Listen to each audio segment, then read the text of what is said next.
Bom dia, galera, ou boa tarde, kalimera, que é bom dia em grego, ou kalispera, que é boa tarde, não sei a hora que você está vendo esse vídeo.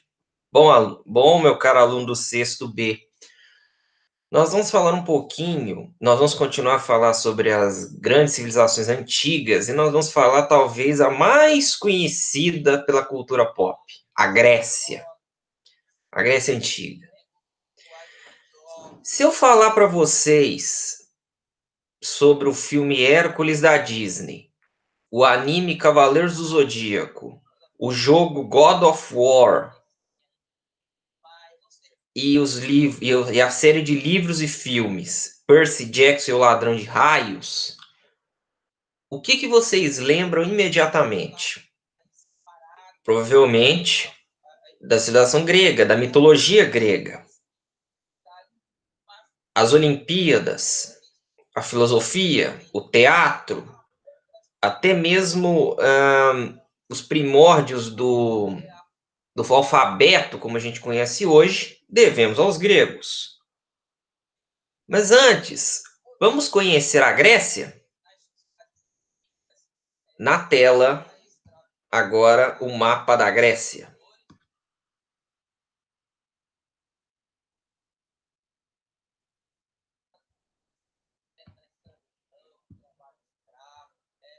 Bom, galera, vocês estão vendo aí o mapa grego, o mapa da Grécia. Aqui estão as cidades, e essas cidades aqui, ó, algumas, essas são do tempo atuais. Aqui a capital, Atenas. Aqui, Esparta, onde acontece aquele filme, né? 300 de Esparta. E ainda tem algumas cidades que não estão aqui, mas é porque estão em ruínas, como por exemplo Olímpia. Olímpia, onde aconteciam os Jogos Olímpicos. Na próxima figura que eu estou mostrando aqui para vocês, é uma página do Facebook sobre mitologia grega chamada o Dicionário de Midas. E nós estamos vendo aqui os 12 deuses olímpicos. Zeus, deus dos raios e chefe de todos os deuses do Olimpo.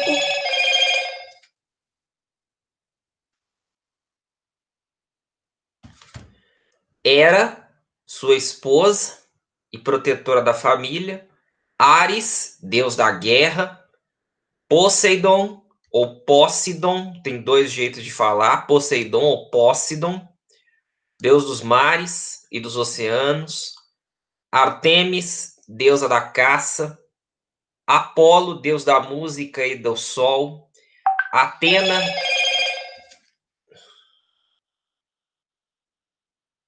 deusa da justiça e da sabedoria. Afrodite, deusa do amor. Hefesto ou Hefaisto, deus do fogo. Heracles ou Hércules, aqui é o único semideus. Hermes, deus da velocidade, do comércio e mensageiro. E Hestia, deusa do fogo doméstico.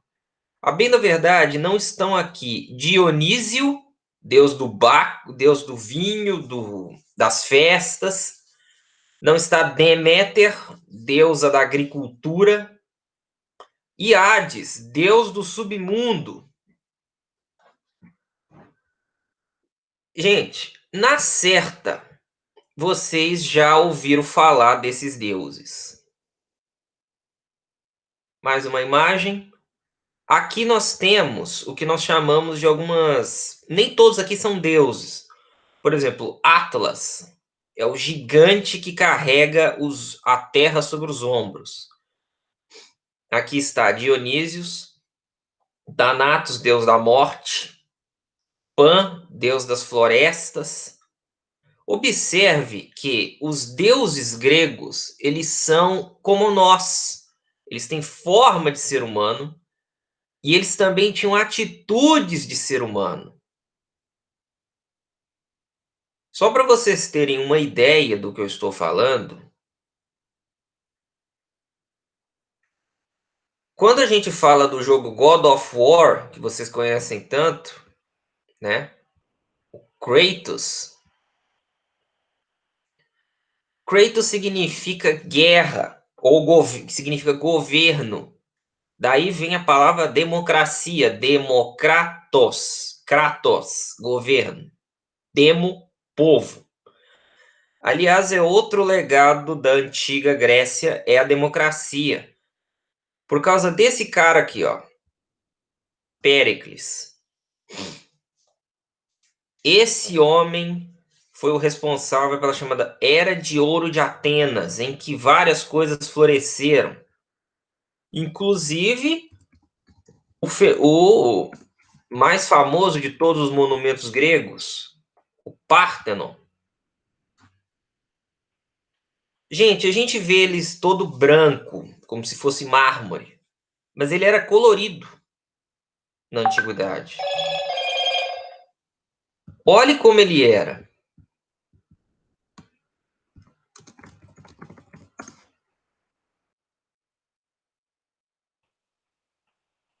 Nos tempos da antiga Grécia, ele não era como hoje.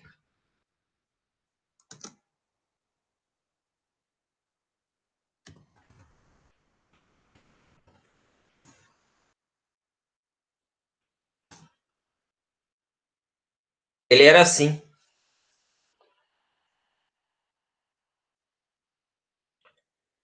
Bom, nós podemos falar sobre vários aspectos da civilização grega.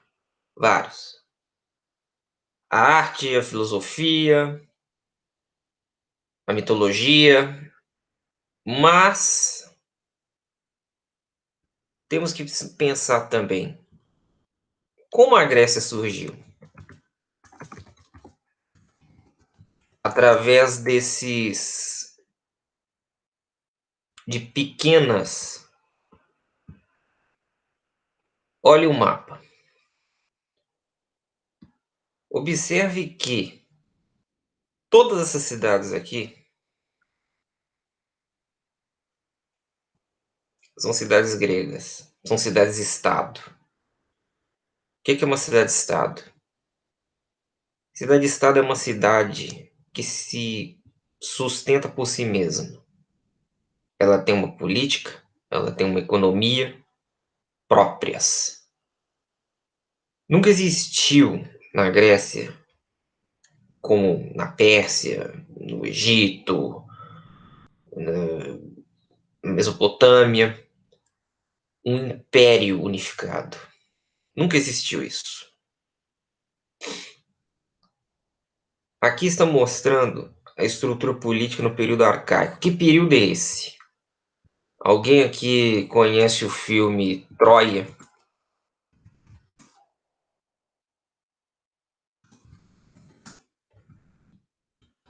Esse filme, bem mediano por sinal, ele se passa na época do chamado período arcaico da Grécia.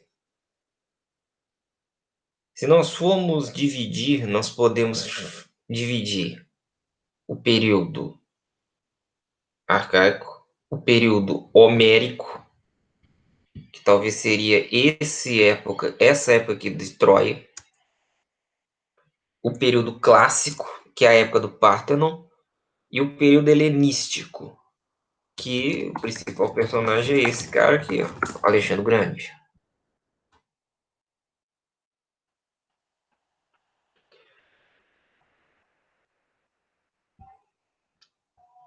Mas como é que a Grécia surgiu, gente? Ela surgiu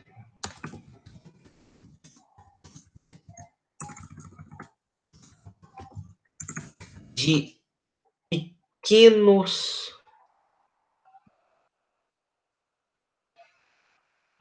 como quase todos os países, surgiu de pequenos grupos populacionais. O que nós chamamos de Grécia é um território que passaram a chegar vários tipos. que a gente chama de tribos helenísticas, como os jônios, os eólios, os dóricos e os egeus. Olha bem, olha o mapa. As cidades que estão em vermelho, os gregos eólios povoaram. Tessália, Etólia, Troas. Os gregos jônicos se estabeleceram na chamada Península da Ática, Atenas, e também aqui, ó, na chamada Ásia Menor, lugar onde hoje é a Turquia, parte da Turquia. Os dóricos ficaram na área que corresponde a Esparta, Lacônia, a chamada Península do Peloponeso. E ainda tem os arcádios, que ficaram numa área chamada Arcádia mesmo, que é onde se fica perto da cidade de Olímpia. Arcádia, inclusive, gente, é um termo usado até hoje para uma academia literária. E tão importante que foi esse povo. Se a gente fosse falar de Grécia, só falando duas cidades, nós falamos primeiro de Atenas. Hoje, Atenas é assim. Como você vê, o Partenon ele fica sobre um cume, sobre uma montanha. Aqui chama-se Acrópole, gente. Do grego acros, alto, polis, cidade. Inclusive, esse é um termo muito importante para a cultura grega. Polis, a cidade. É lá onde tudo acontece. É onde os mercadores vendem seus produtos, é onde as pessoas vão bater papo, é onde as pessoas vão discutir os destinos da cidade. E tá vendo essa montanha aqui, ó, do lado de... Tem uma montanha. Acho que talvez eu possa mostrar melhor aqui.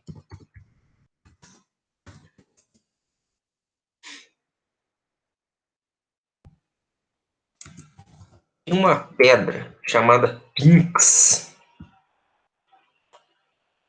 que é o Monte Pinx. Nesse monte, as pessoas iam sentar e discutir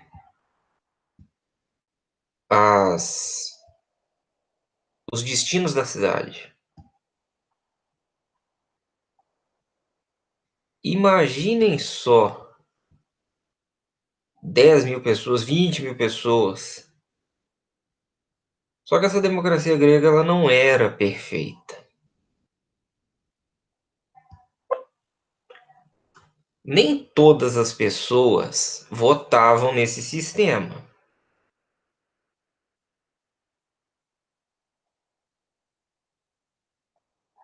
E mais, além de não ser todas as pessoas que votavam nesse sistema, você tinha que ter alguns critérios. Você tinha que ser filho de pai e mãe ateniense. Ah, deixa eu mostrar uma coisa antes. O Porto de Pireus. A Grécia, gente, é um país basicamente montanhoso. Então, o que eles necessitam muito são os portos, é o mar. E Atenas é claro exemplo disso. Continuando a questão política, agora nós vamos entrar na política. Esparta. Primeiro que Esparta, estão vendo esse esquema aí? Esparta tinha uma organização diferente de muitas outras cidades-estado. Primeiro eram dois reis, não um só. Por isso fala diarquia. O rei Leônidas, que a gente vê no 300, era um dos reis. E ele tinha que se reportar ao exército. Como vocês estão vendo aqui, havia uma assembleia popular, que eram os esparciatas, que concorria uma eleição para dois órgãos. Os éforos, que eram 5 pessoas eleitas, e a gerúsia, que era o conselho de anciãos. É literalmente isso. Os mais velhos da cidade é que decidiam. Mas ainda tinha um outro órgão que aqui vocês veem, a chamada ápela. A ápela é que elegia a gerúsia. Era uma assembleia de cidadãos que elegia esses senhores mais velhos. E esses senhores, a gerúsia,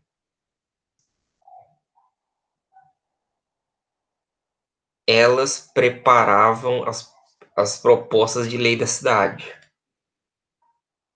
E ainda tinha, como eu falei, os éforos, tá vendo? Que eram quem realmente mandava. Eram eles que declaravam guerra, eram eles que eram os presidentes da Assembleia, da Ápela, e controlavam a administração. Os éforos fiscalizavam os dois reis. Então, por exemplo, o rei Leônidas, ele estava sobre... Ele não era um rei absoluto. Ele estava sobre o comando e, principalmente, sobre a fiscalização desse órgão. Já Atenas, a sua maior rival, Atenas tinha um jeito bem diferente. Tinha a Eclésia, que era uma assembleia também. Aliás, gente, eclésia, daí que vem a palavra eclesiástico. Eclésia hoje significa igreja. Mas naquela época não. Eclésia era uma assembleia geral que elegia a bulé, que era um outro tipo de assembleia, e os tribunais populares. Eles não tinham conselho de anciãos. E eles também não tinham reis. Mas será que era só isso que era diferente? Não. Esparta tinha o conselho, tinha Gerúsia, tinha Ápela e tinha os Éforos, que era um conselho de 15 pessoas. Atenas só tinha a Eclésia, que era uma assembleia popular, a Bulé, que era o chamado Conselho dos 400, e o órgão para a justiça, chamado Arcontado. Mas não era só isso que era diferente. Para você ser cidadão ateniense, gente, primeiro você tinha que ser homem, mulher tá fora. Você tinha que ser livre. Escravo, então, tá fora. Você tinha que ser filho de pai e mãe ateniense. Estrangeiro, fora. Você tinha que ser maior de 21 anos. Adolescentes, crianças, fora. Se vocês prestarem atenção, isso reduz muito, muita gente. Não podia mulher, não podia escravo, não podia estrangeiro, não podia criança, não podia adolescente. Era uma democracia que, para os padrões de hoje, a participação era bem reduzida. Lembre, gente, para os padrões de hoje, para a época que estamos falando, era um sistema consideravelmente bem avançado e que deu muito trabalho para vários impérios que tentaram invadir a Grécia, principalmente o chamado Império Persa. Gente, assim, além da democracia, das noções de poder popular, que outro legado a Grécia nos deu? O teatro. Alguém já viu aquelas máscaras? Comédia e tragédia? Elas vieram da Grécia. Comédia, gente, não era exatamente uma peça que era para rir. Podia ser. Muitas vezes tinha-se peças de sátiras, mas comédia é que tinha um final feliz, tragédia que tinha um final triste. O teatro como a gente conhece hoje, e até mesmo a estrutura do teatro, veio desse lugar aqui, ó, chamado Teatro de Epidauro. Olha bem e vê se isso não te lembra alguma coisa. Aí, várias pessoas sentavam aqui, ó. De uma coisa os gregos entendiam muito bem, acústica. Quem estava aqui ouvia o que estava aqui, ó. Quem estava nesse local aqui, ó, ouvia muito bem o que os atores estavam falando aqui. Aliás, os atores gregos, eles tinham que usar essas máscaras para ele interpretar os personagens. Ator em grego antigo é hipocrite. Daí a palavra hipócrita, que é uma pessoa que finge ser o que não é.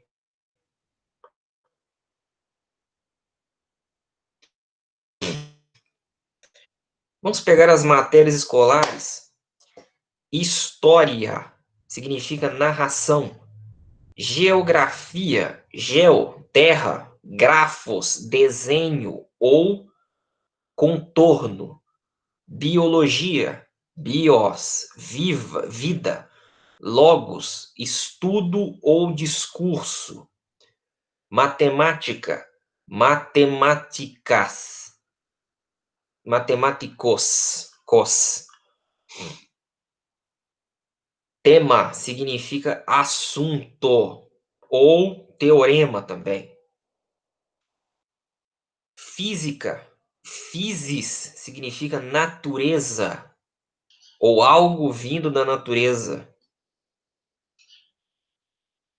Gente, as especialidades médicas. Cardiologia, cardio, significa coração. Homeopatia, patos, tudo que tem patia significa doença. Patos. Então, gente, olha isso. Vamos pegar o nome da doença do momento, coronavírus. Vírus significa em latim veneno. Corona significa em latim, aqui no caso é diferente. Não é do grego, é do latim, né, de Roma. Próxima escala nossa. Outra coisa que os gregos nos legaram, e eu acho que vocês sabem, a filosofia.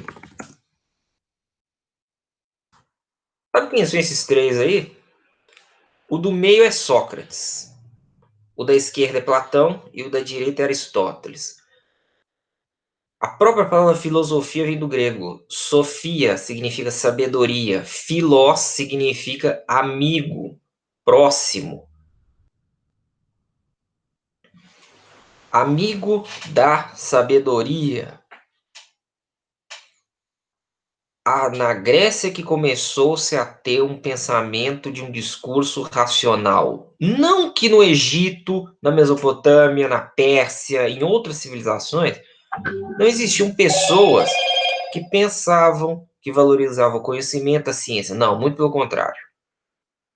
Mas na Grécia é que se teve a sistematização do que a gente chama de filosofia ocidental. Se você estudar filosofia no ensino médio, com certeza o seu professor ou a sua professora vai falar sobre esses três aqui, ó. Sobre Platão, sobre Sócrates, sobre Aristóteles. Porque eles são a base do pensamento ocidental. Outra coisa que os gregos nos legaram. Os nomes das constelações, para quem gosta aí de Cavaleiros do Zodíaco, muitas vezes vieram do latim ou do grego. Os nomes vieram do latim, mas a disposição é grega.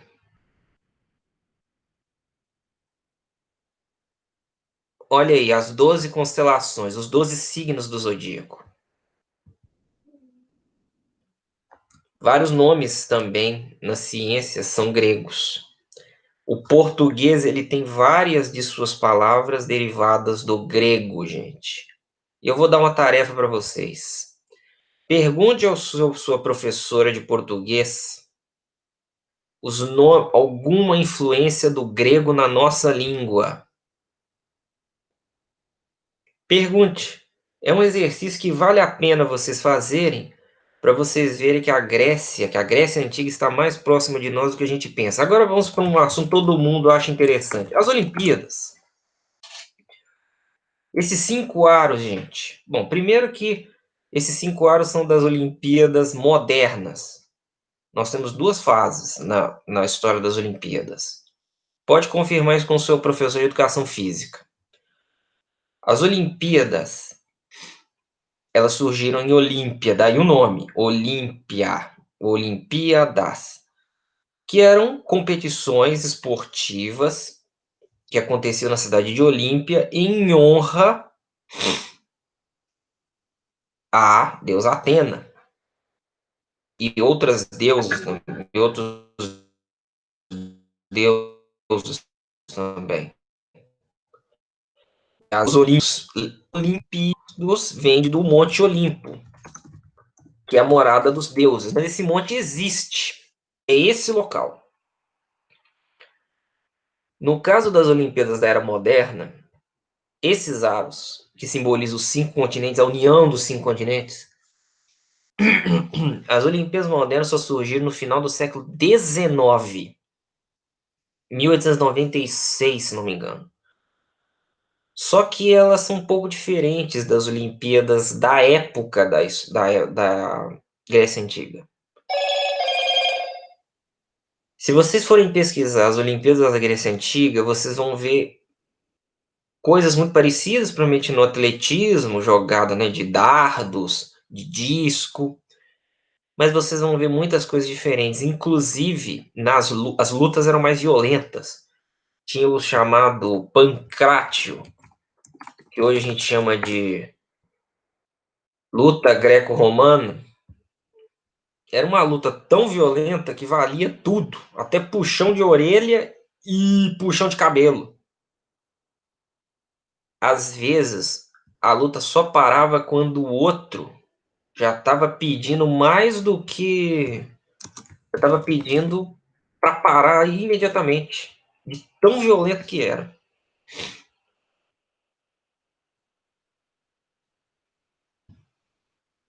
Bom, isso era uma...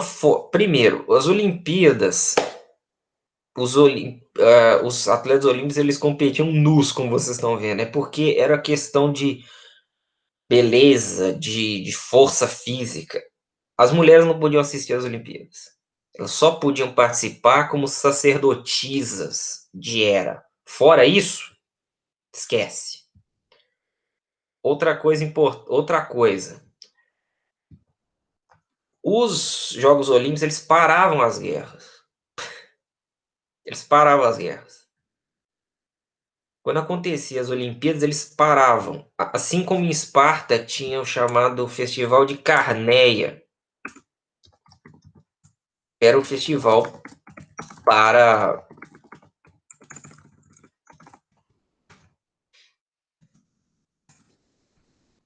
celebrar a colheita. Era um baile. E durante esse tempo, Esparta não treinava os seus homens.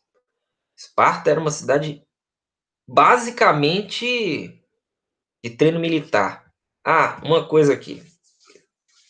Isso é uma boa oportunidade para desmistificar algumas coisas. Primeiro, os espartanos, eles não iam para a batalha assim, sem armadura, só com uma capa, como o filme mostra. Eles iam assim, ó.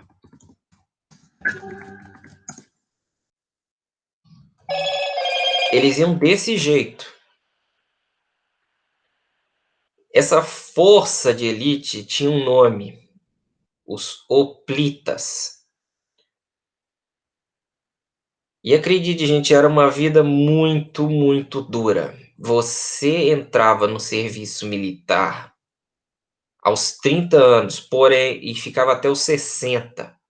Porém, já desde 7 anos de idade você já era treinado para se defender e atacar. Dos 7 aos 9 anos, até mais ou menos os 7 anos você era treinado em casa. Dos 7 aos 9, numa num lugar chamado Agogé. Daí a palavra demagogia vem daí. Demagogia significa conduzir o povo, agogé. Agogé é condução, mas no caso de Esparta, era um local em que as crianças eram conduzidas e educadas. E lá eles aprendiam arte militar, poesia, literatura, música, e as meninas aprendiam serviço doméstico. Desculpa, gente, mas a educação no mundo antigo era assim. Para os garotos, uma determinado tipo de educação, para as meninas, outro. Então, o que que acontecia? O garoto era treinado dos 7 aos 9 anos em todas essas matérias. A partir dos 11 anos, ele era largado na rua e tinha que se virar para sobreviver. Roubar comida, saber enganar, tinha que ficar, não podia ser pego, ele era despojado das suas roupas e tinha que se virar. Já dizia um provérbio espartano: o verdadeiro guerreiro não teme nem o frio nem a fome. Resultado: quando eles cresciam, viravam os melhores soldados da Grécia inteira. Atenas sabia disso. Já Atenas era forte, era no mar, por causa desse cara aqui, ó, Temístocles, que era um cidadão de baixa extração, né, de origem humilde, mas era um gênio da estratégia naval. Talvez, gente, na próxima aula eu fale sobre a Guerra do Peloponeso, porque ela é muito longa. Mas eu espero que vocês já tenham visto uma olhada sobre a Grécia. É um tema muito interessante, muito fascinante. E eu, pessoalmente, eu espero que vocês tenham gostado. Qualquer coisa que vocês quiserem saber, pode ajudar quando eu for passar o exercício. Qualquer coisa que vocês quiserem saber, é só vocês me chamarem no meu privado. Belezinha, gente? Então, até mais. Eu espero que vocês tenham gostado. Tchau.